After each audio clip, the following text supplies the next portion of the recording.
Good afternoon, everyone. I'm with Charles Cecil, the Managing Director of Revolution Software. Please tell us about Revolution, Charles, and what you've been working with recently. Well, there's been an awful lot going on. On one side, we've been working with the BBC on the Doctor Who project, the adventure games, which were released. Two of them have been released, one a couple of weeks ago, one last week. And that's been a great project. And on the other, we've been writing our own games, Broken Sword on iPhone and iPad. We're currently working on the PC and Mac versions. And we've got a couple of original projects as well. So it's actually a very, very busy time, exciting time.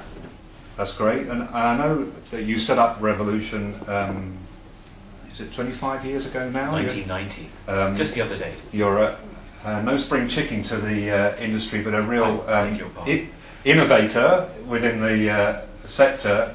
Tell us how you came to be working in the industry in the first place. Well, when I left school, I thought I wanted to be a mechanical engineer because I loved Victorian engineering. And I was sponsored by Ford. In those days, actually, this is sort of late 70s, early 80s, it was much easier being a student because you actually got grants in those days and didn't have to pay them back. And I went to work for Ford, and there was a fantastic sponsorship. It was called the Special Engineering Program. We were going to be the captains of industry.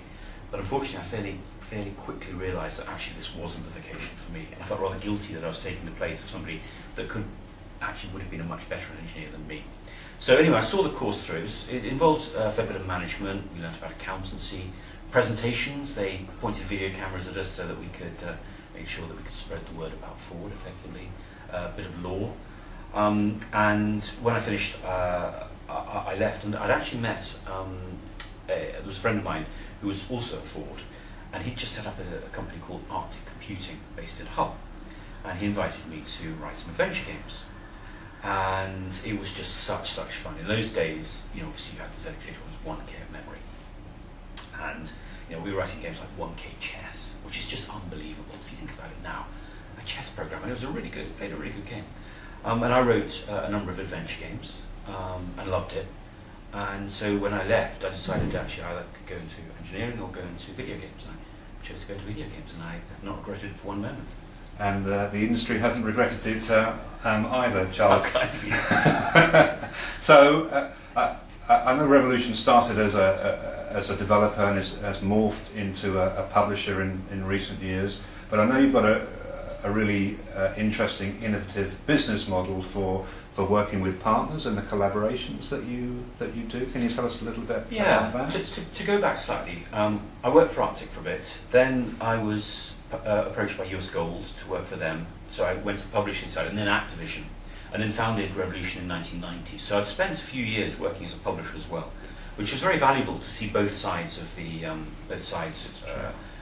and not hopefully to see it from an objective viewpoint rather than a subjective viewpoint. But regardless of that, for whatever reason, as a developer, the business model just did not make sense. It hasn't done for quite a long time, because ultimately what happens is, if a game goes into retail, forgetting about tax, then the retailer takes 50%, and then the format holder takes £3 out of the remaining £10 if it's selling for £20, and then the publisher pays you a small percentage, and they can can a game at any time. So the problem is that if you have an overhead, you're incredibly vulnerable because you're not making much money in the first place. And if a project is cancelled, then until you get a new one, obviously you've got a huge amount of wage going up. So what we decided about 5 or 6 years ago was to actually change that, and instead of employing people, to have a core hub of people that worked on a contract basis, and then outside that, more people that we pulled in for projects on a case-by-case basis. So, I have a very close relationship with Dave Gibbons, who we've worked with, who was the co-creator of Watchmen. We would never in a million years employ him. Barrington Phelan, who's written our music, again, we would never in a million years employ him. So the way that it works is that we have different layers of people, and so for Broken Sword Director's Cut, Dave came in to create the facial expression, which was great. He actually then brought in the person he works with for colouring, who actually worked really closely with us on that as well. As it happens, the colorist has worked pretty much full time for us since then. He's been pulled in but nobody actually works on a contract basis. And the really good thing from our perspective, of course, that's great because we don't have an overhead, but it also means that the relationship with these people is really good because they can go off and do anything else whenever they want. So we maintain a good relationship with them if they're good, but then they also maintain a relationship with us. So there's this sort of for me, it's a much better relationship than the traditional employee-employer relationship. And so far I'm thrilled by the way it's worked. Yeah, no, I think it's really interesting the way that you've done things, and I know a lot of others are moving in the same direction. Well, you either have to be big or small. Okay. There's sort of no in between. So with the BBC, I've worked with Sumo Digital and Sheffield, who've been great. They're several hundred people, and for them it's that's ideal because if a project gets cancelled, if things change, they can move people around. They've got enough projects at any one time to move people around very fluidly, and for them it works very well. Otherwise, you need to be very small so that you're agile and you have a low overhead. Anything in between, the size that we were, 30 people, is totally wrong because you have no flexibility.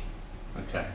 And I know you're based in York and have been for all of your time in the business. Is that a great place to live and to work? I think humanity can be divided into different categories. Those that want to live in London and those that don't. And those that want to have a permanent job and those that want to work on a contract basis. So we have this sort of Venn diagram. I was brought up in London and I love London, but for a number of reasons I really didn't want to live there. So if you don't want to live in London, then there are certain places in the UK which are great.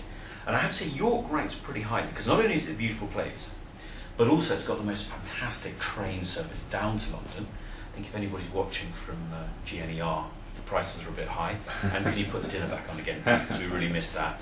But seriously, the fact that you can actually get around the country really quickly, and particularly if you don't have employees and you want to visit people, you can get to Sheffield very quickly, you can get to Leeds quickly, Edinburgh, London.